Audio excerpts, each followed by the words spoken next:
In 6.1, we're going to talk about the law of sines. And so we're going to move from working only, initially with right triangles.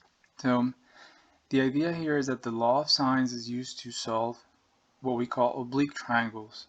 So oblique triangles have either all three of the angles are acute, or two of them are acute and one of them is obtuse, right? So here are the two examples. All three of the angles are acute, right, which means there are less than 90 degrees. And the other case is where two of them are acute and one of them is an obtuse angle. So obviously the relationships that we knew for right triangles don't work here. So we have to kind of come up with new ones and explain how they work.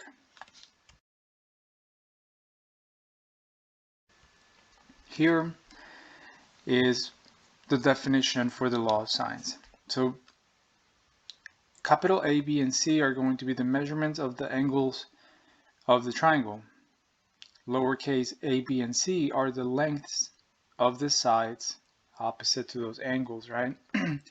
So the law of sines is defined as the length of A divided by sine of A, and that is equal to length B divided by sine of B, and that's equal to length C divided by sine of C. So obviously you would look at two things at a time. You would say, A over sine of A is equal to B over sine of B. So with this ratio, right, you can solve any triangle depending on the information that you're given. Okay?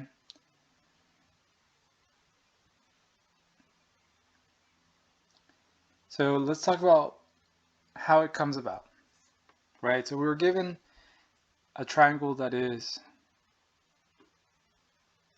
all three sides acute, or two of them acute and one oblique, right?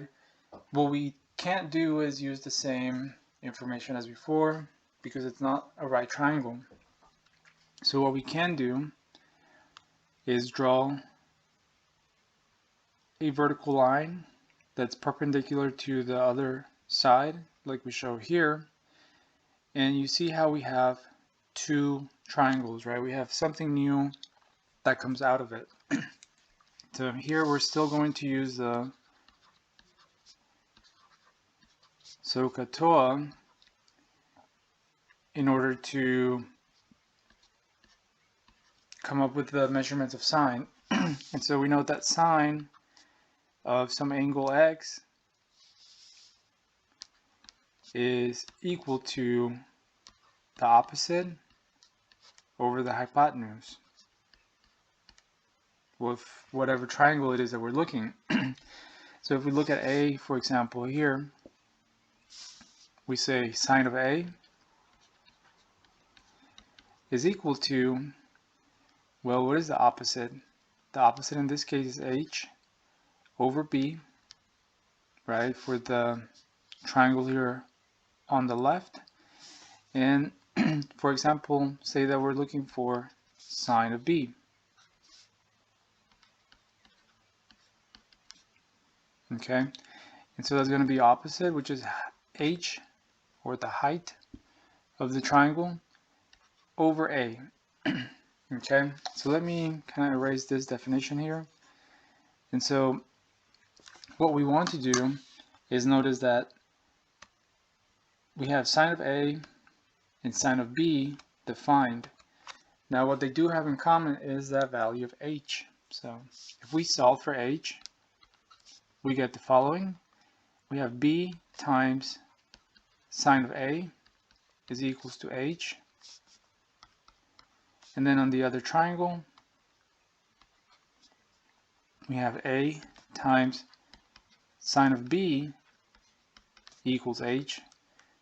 And so now they're kind of equal to something they do have in common. So if we set them equal to each other, we would have B sine of A is equals to A sine of B.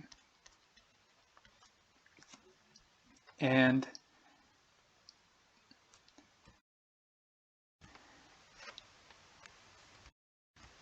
now if I solve for whichever case, right, if I divide both sides by a, I'm going to end up with the following.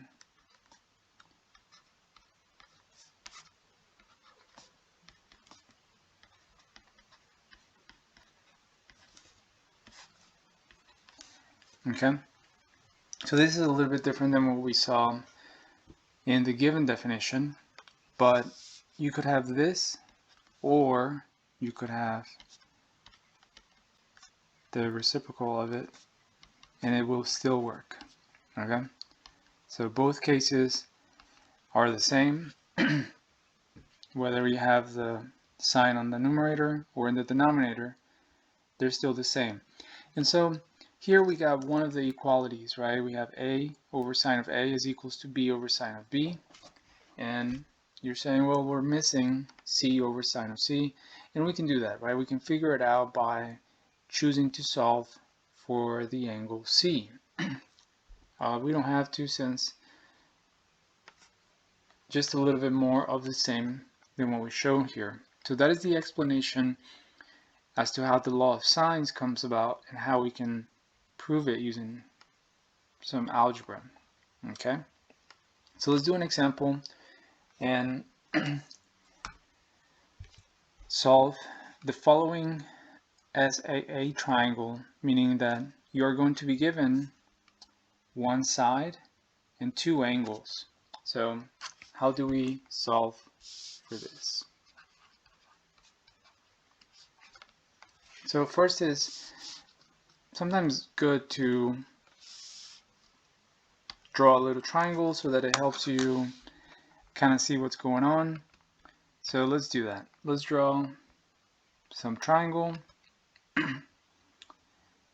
and see if we can get this to work pretty well. So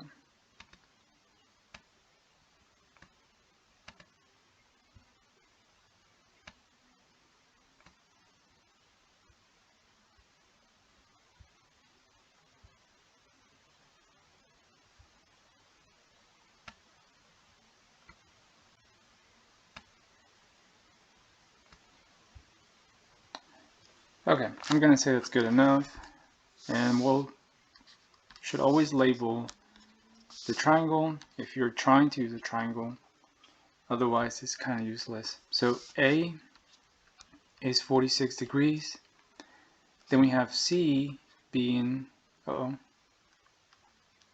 63 degrees, and length C is 56 inches. So the first thing that we should do is notice that we have two angles. And so how do we solve for the third angle? We didn't even mention it in this section, but we should know, right, that the sum of the angles of every triangle has to equal 180, right? That's like a law that we should know from elementary geometry.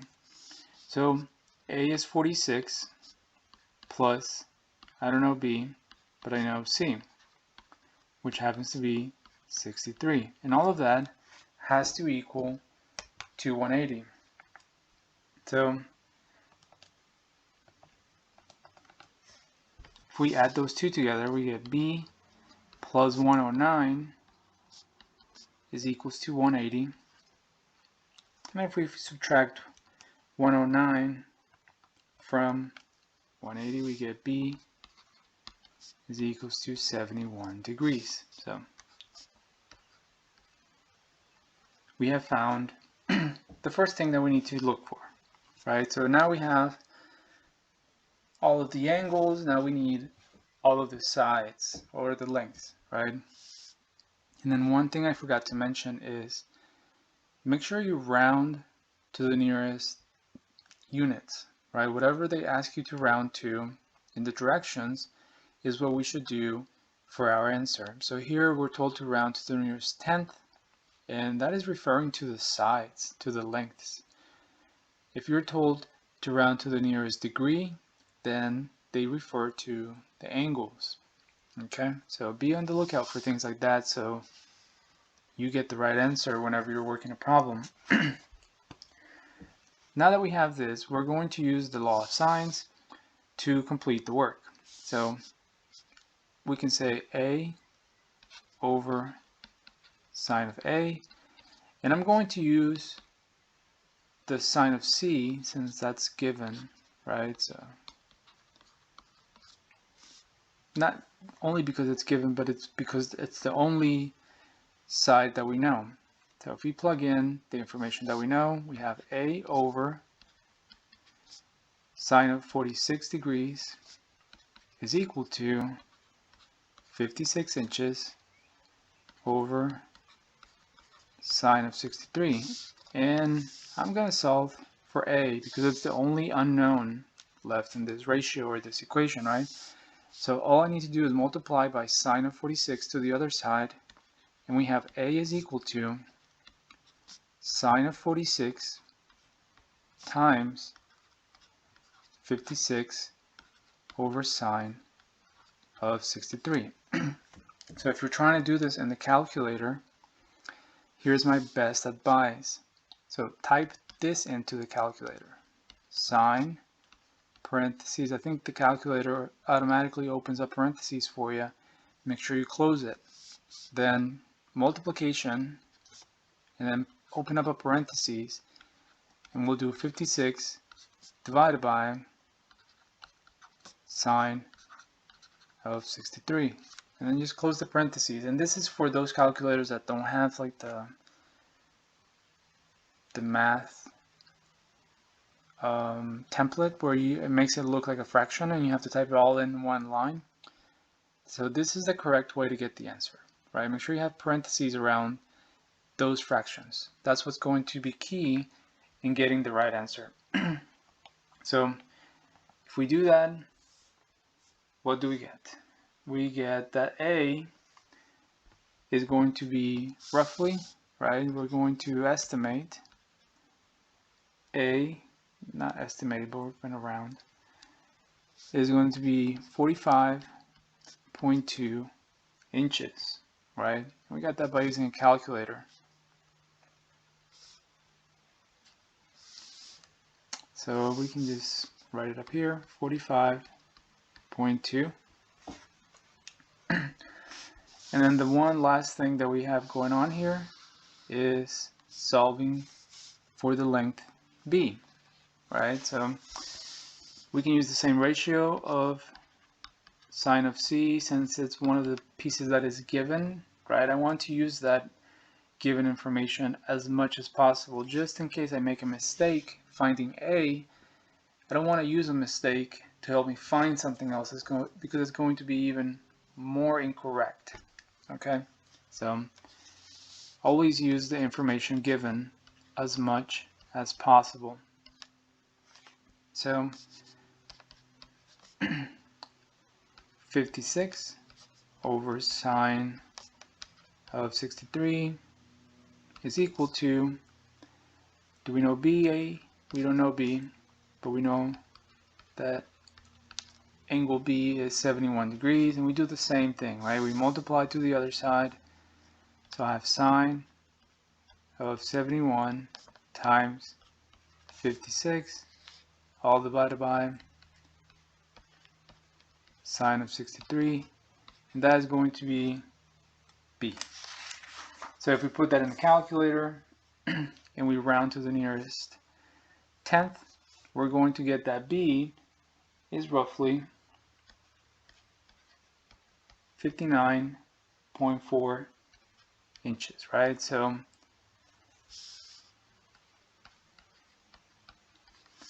and we have solved the triangle, right? This is what it means by solving a triangle, is that by the time you're done, you need to have 6 measurements, 3 angles, and then the 3 sides, okay? So that's how you use the law of sines to solve this particular case, where you're given a side and 2 angles.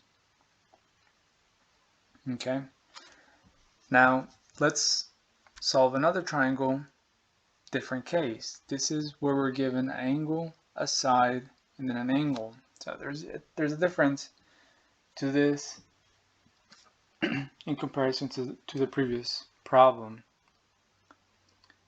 Here we're given two angles again and one side, and like usual, let's try to do a little picture.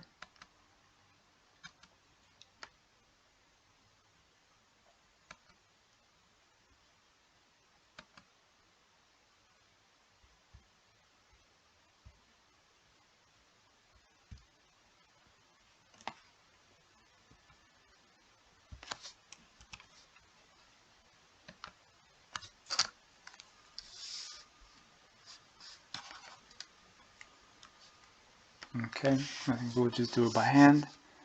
Hopefully it comes out nice.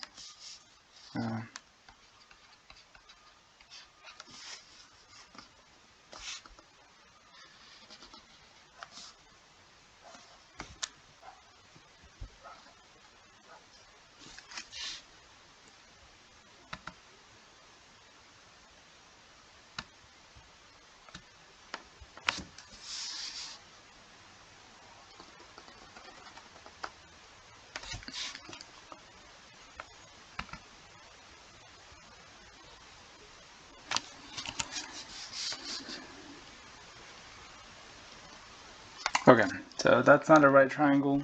It is something that looks like one, but it is not. Okay.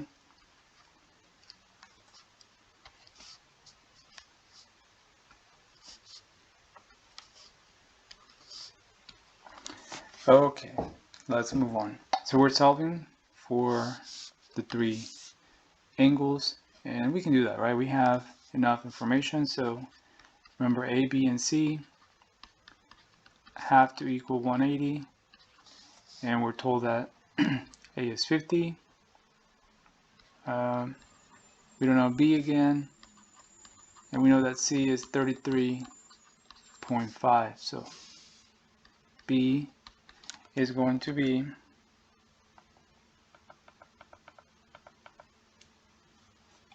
if we do the sum, A and C come out to 83.5, and once we take that away from 180, we're going to be left with 96.5 degrees, right? So that is B. Then let's solve for the remaining sides, right? So we can solve for A, sine of 50, because that's the measurement of angle A, is equal to, now that we know angle B, we can use B, so 76, and we don't know the units, but that shouldn't be a problem. Now, whenever you're doing this type of problems and you start rounding, for example, like here, if you got something different, don't round this to 97 or don't round it to 96, because when you plug it into here, then you're going to get the length of A wrong. It's going to be wrong. You're going to be building up on mistakes if you start rounding too early. So be aware of that. Don't round so much, or don't round too early so that you don't make any mistakes. So once we have this, we get that A is equal to sine of 50 times 76 divided by sine of 96.5. And if we put that in the calculator, make sure your calculator is in degree mode. Forgot to mention them in the previous example, but if your calculator is not in degree mode, you're going to get this answer wrong as well, because it's calculating it as if it were 50 radians and then 96.5 radians, and we're talking about degrees, right? The units are given in degrees, so we want to make sure the calculator knows that. So Once we do that, we get 58.6, okay? And that's 58.6 units, right? We don't know the units, if it's inches or meters or anything like that, so we don't have to get so detailed into that. Next, let's look for C. C over sine of 33.5 degrees.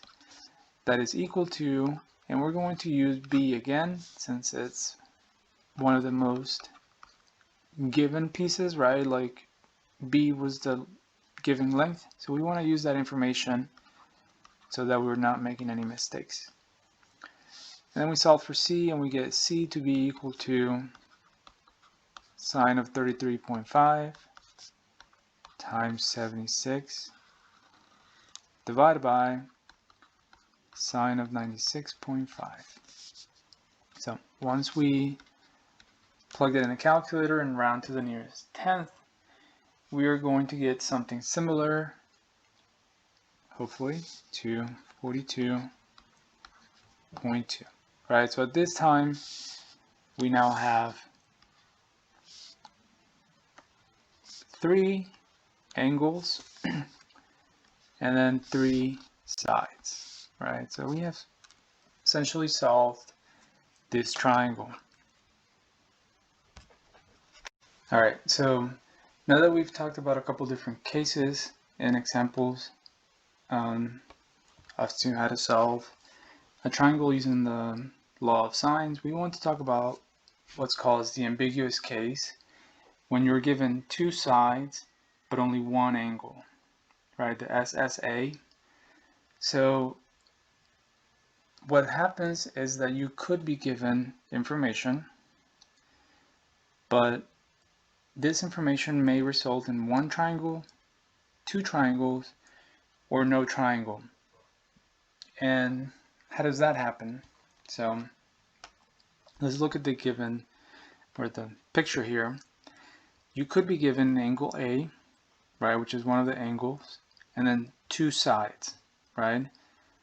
What happens is that one side may be too long and the other may be too short. So what happens is that the short doesn't touch the third side, therefore we have no triangle. If this side is too long that it can touch here, but it can also be moved over here, that's when we have 2 triangles. But if the distance of one of the sides is perfect and it touches just here or equal to h, that's when we have 1 triangle. So like we're saying here, A is shorter than h. That is the height. So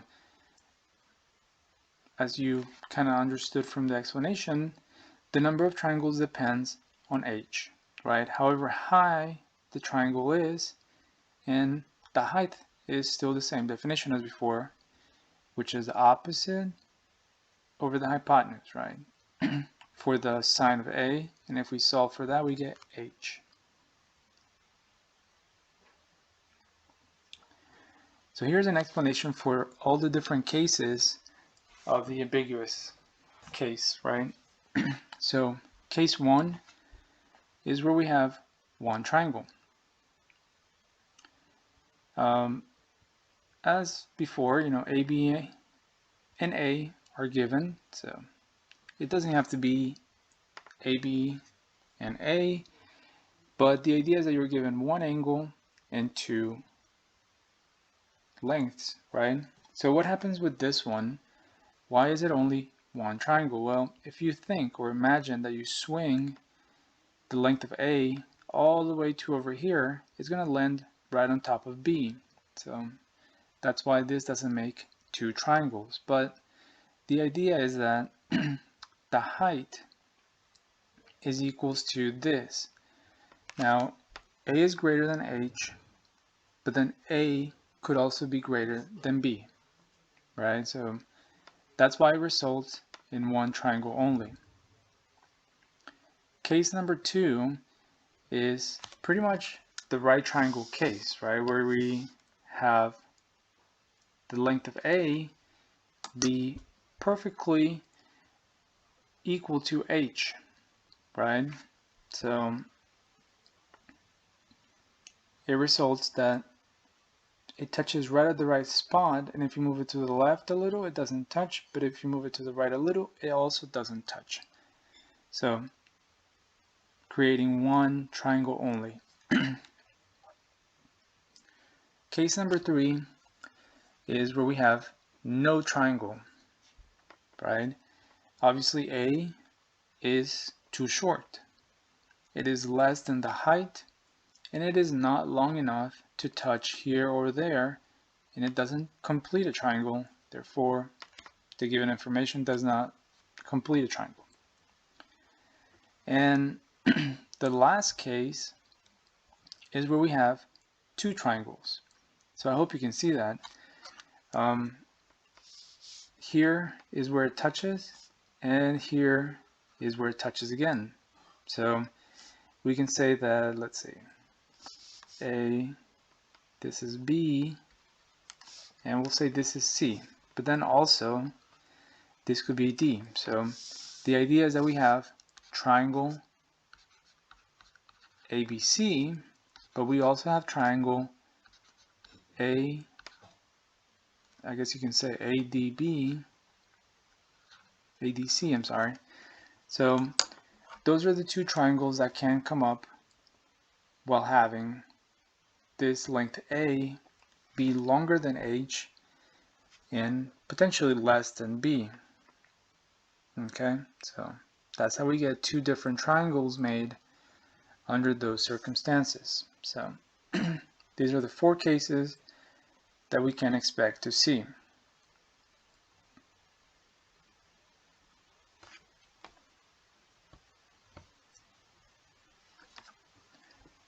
So let's try to solve a SSA case. We're given that the angle A is 43 degrees, side A is 81, and B is 62. And that is going to be just some units of length, okay? We're told to round the length to the nearest tenth and the angles to the nearest degree, okay? So, as usual, let's try to do a picture.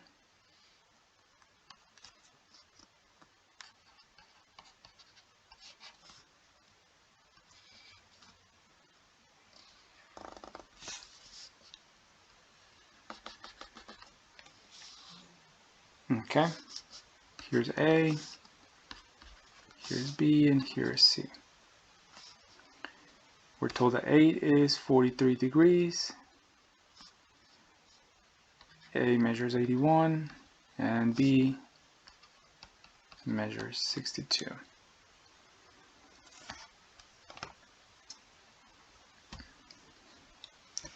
We do know one ratio, right, which is the A over sine of A. So we can start with that. We have 81 over sine of 43. And let's try to equal that to the B of, for the length of B, so which is 62 over sine of B. So if we solve for the sine of B, we get the following. By some algebra, we have to multiply sine of B to the other side, and then we have 81 over sine of 43, and it's equals to 62. So sine of B is equal to 62 times sine of 43 divided by 81.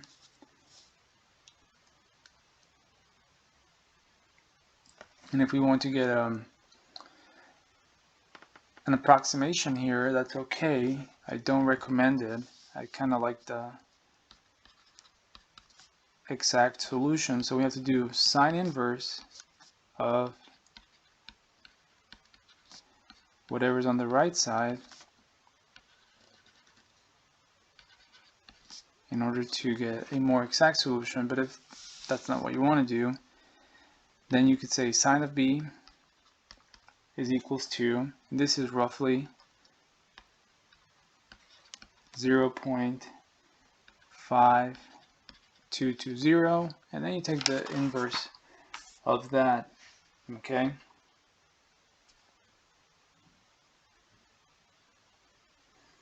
Now the problem is that there are two angles between 0 and 180 for which sine of b is equals to 0.5220.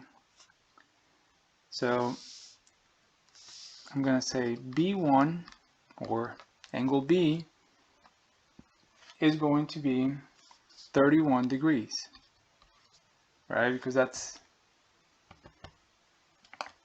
what we go and put it in the calculator.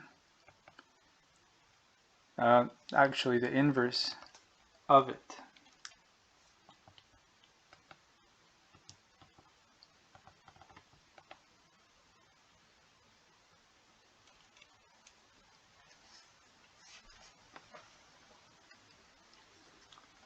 Then, if we do the following, which is 180 minus the 31 degrees, we get the second angle to be 149, right? And it happens to be in quadrant 2. So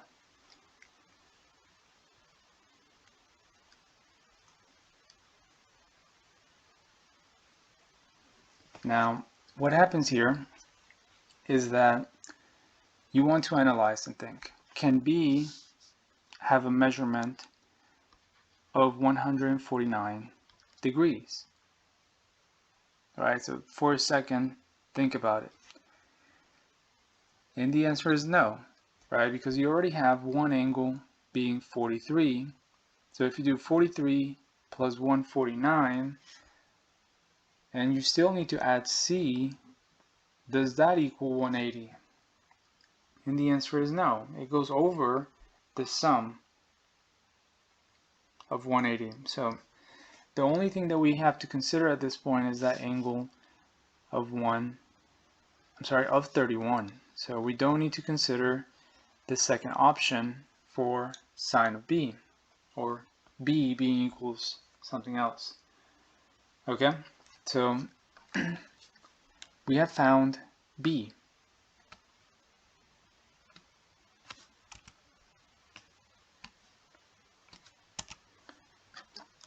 Now, in order to find c, we're going to take away a and take away the angle b1, or just b. So c is going to be equal to 180 minus 43 minus 31. And then we get the answer to be 106.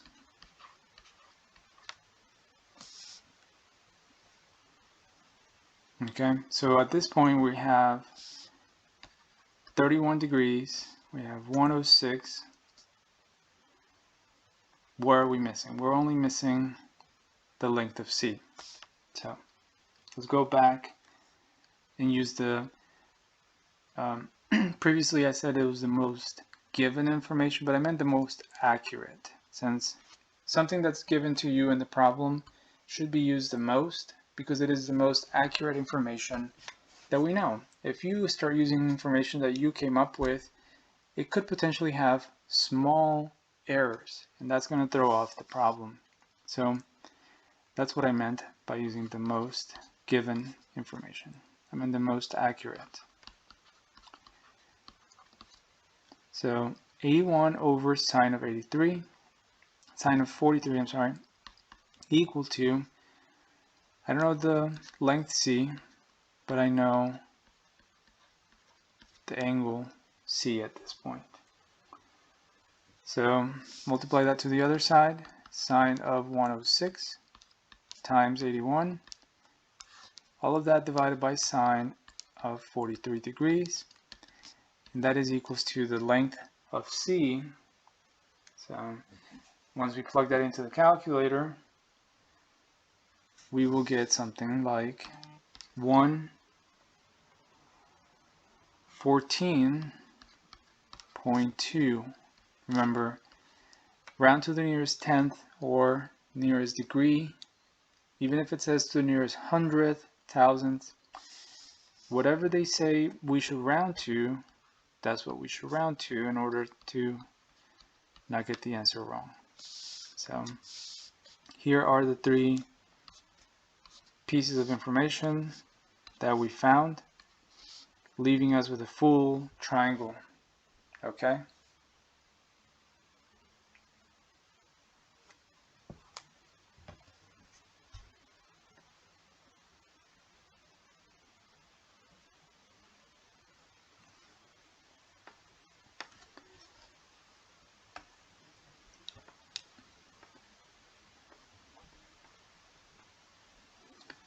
I should also add that this is an example of having exactly one solution.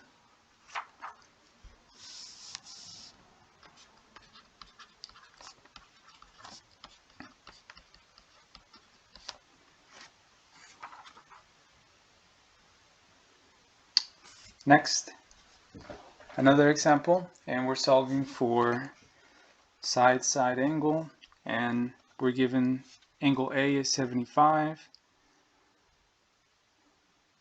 and that is 75 degrees for sure. Lowercase a is 51, or the side length of A is 51, and B is equal to 71, and those are just units, right? Let's go for it. Let's try to solve this triangle. So I'm not going to draw a picture yet. Let's try to do just whatever we can with the information we're given. So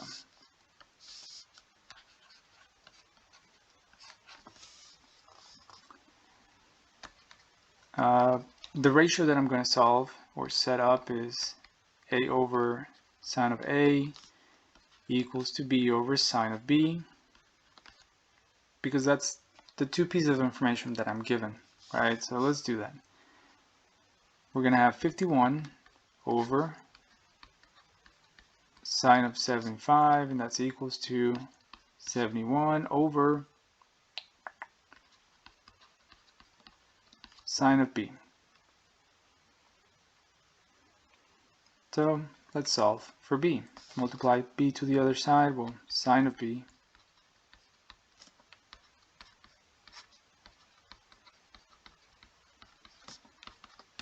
this is equals to 71, and I'm going to multiply the sine of 75 to the other side and then divide by 51, so sine of B is equals to sine of 75 times 71, all of it divided by 51. So let's go ahead and solve this that's on the right side.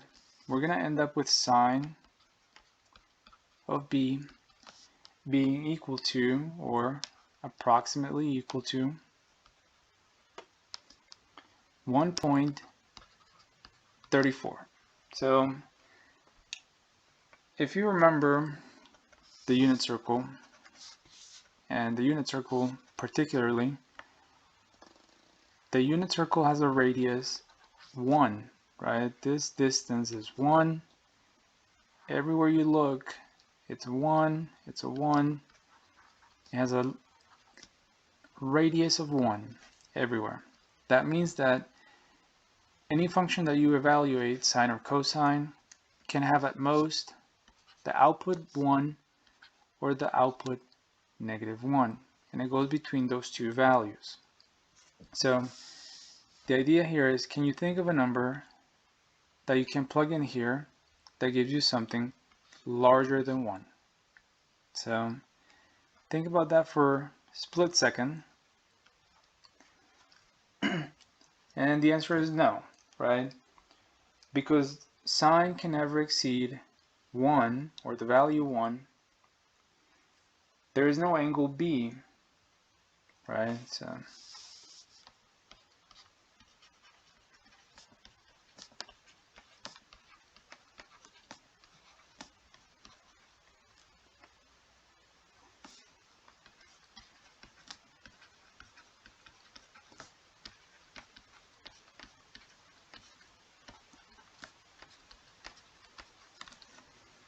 for which, if you evaluate it by sine, it gives you roughly 1.34. So the overall answer is that there is no triangle with the given measurements. So that is the biggest takeaway here.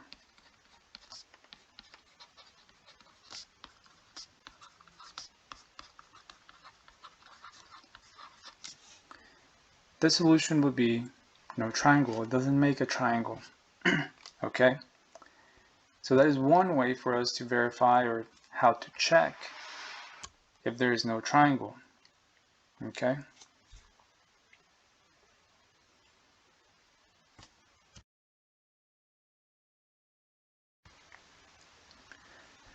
Next, we're going to solve again another side-to-side angle, and we're given that angle A is 40 degrees, A is 54, and B is 62. We want to round the lengths to the nearest tenth and the angles to the nearest degree.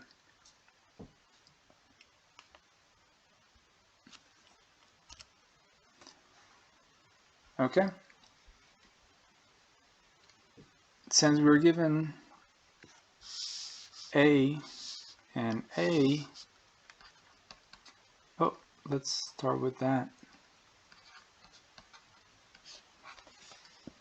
So we'll start with the ratio 54 over sine of 60, sine of 40, sorry. That is equals to 62 over sine of B, right? That's pretty much all the information that we're given right away. We want to use that to start creating some of the missing values.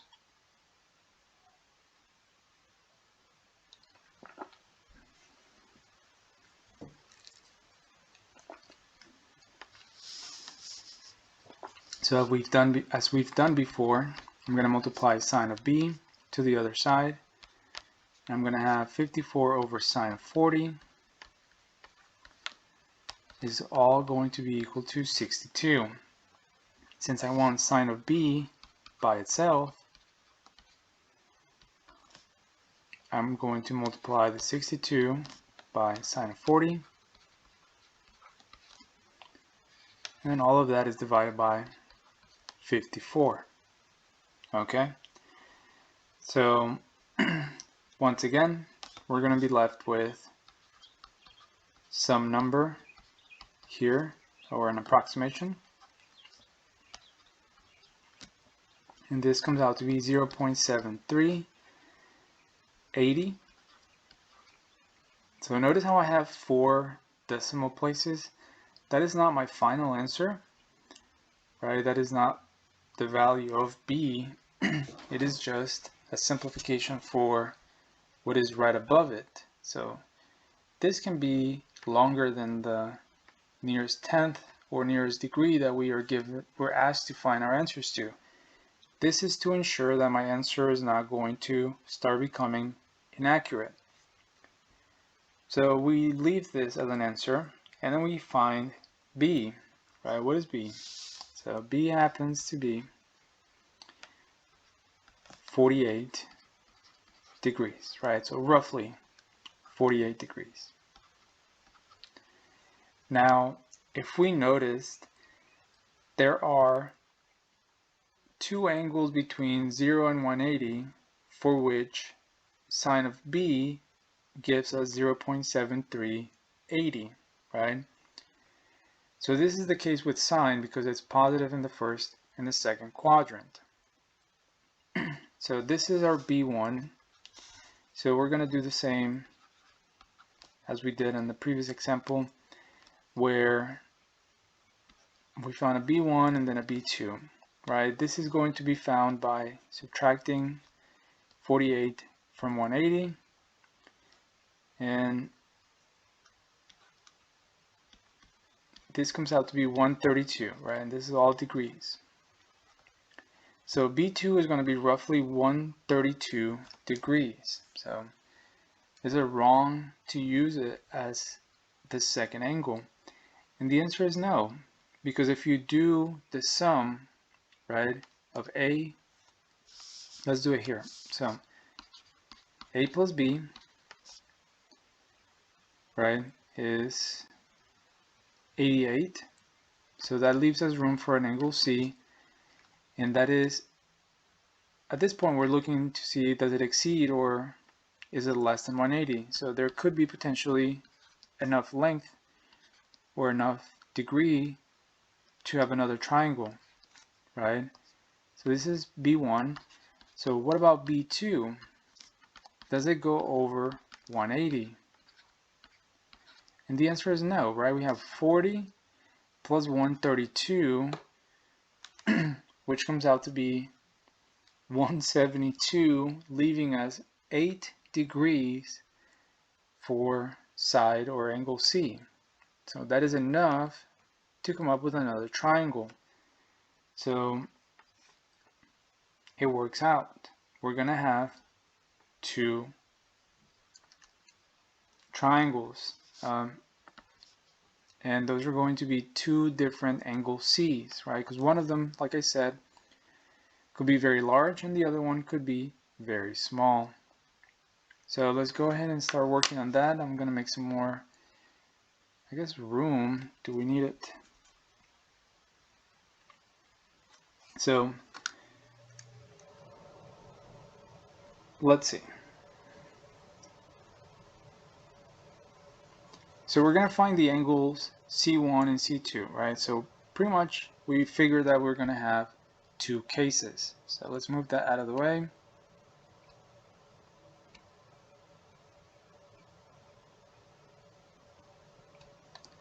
Okay, so what is A?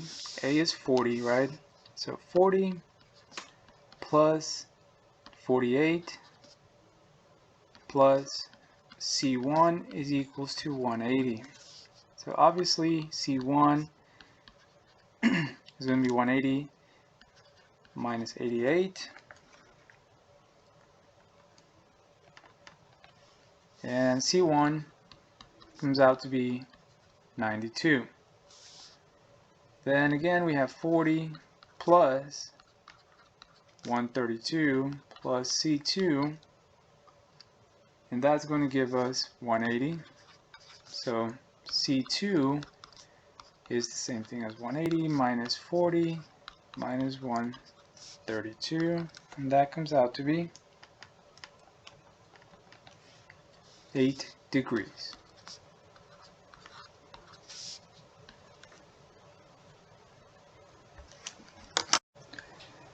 Now that we have C1 and C2, we need to solve those as 2 separate cases. We have the first angle, which is going to be here, AB1, C1, that's one triangle, and then AB2, C2 as the other triangle.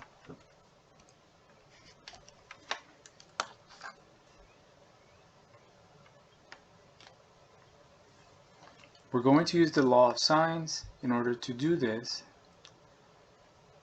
So let's look for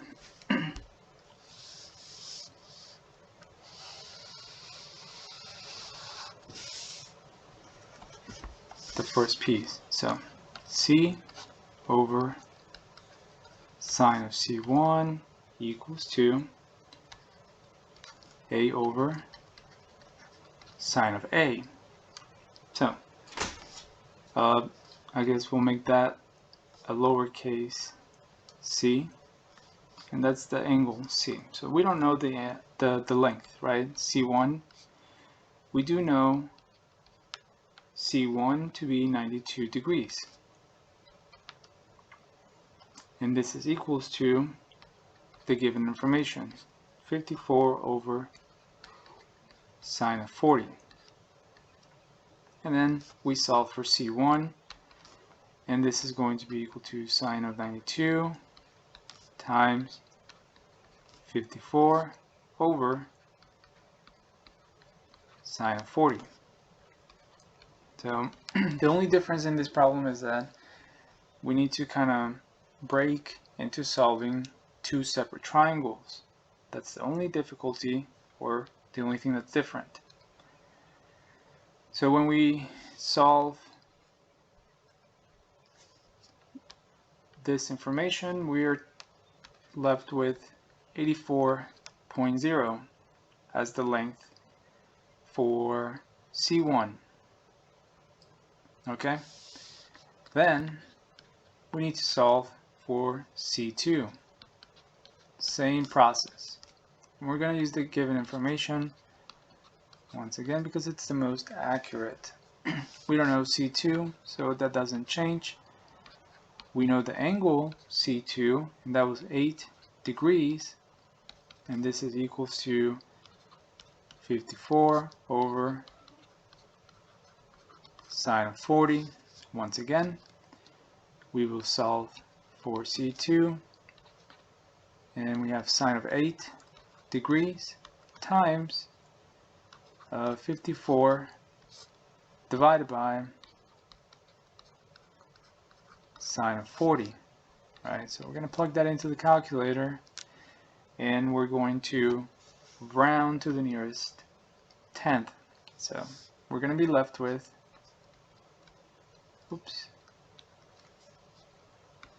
11.7, right? So what we're seeing is that there's going to be two triangles within the same triangle, right? That's kind of the whole idea here. And if we are to draw a triangle that fits this description, it's going to be the following. So let's do that. Let's draw a triangle large enough so that we can show what we're looking for. So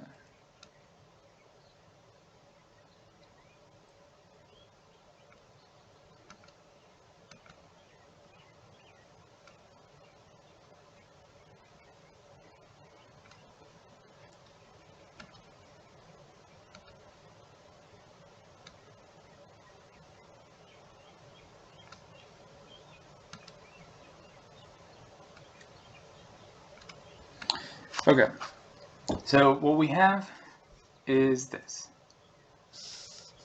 Here is A, here is C, and here's B, right? This is overall the same triangle that we were looking at. So here is angle A with 40 degrees, and it has a length of 54, and that's all given information, right? This is not something we solved for, really. Now, here's going to be angle B1, but then also we could call this angle B2,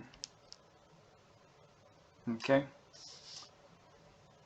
Angle C1 could kind of be seen as in here, and here's angle C2, right? One of them was 8 degrees, the other one was 92. B was equals to 62 degrees, and that is the same for both. A happens to be there and here, right, for both triangles. So that is something to keep in perspective, right? So here angle B is 132, but here angle B is 48. We'll say that's B1, right? I guess I forgot to say, inside of those triangles we have angle C1, so this must be length C2, and then here this must be length C1.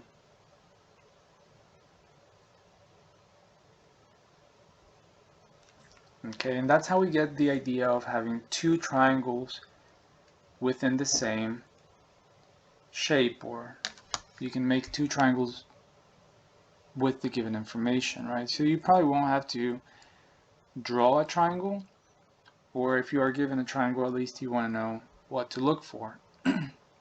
And this is how we solve a side-side angle type triangle, which results in two solutions. And that is it for 6.1.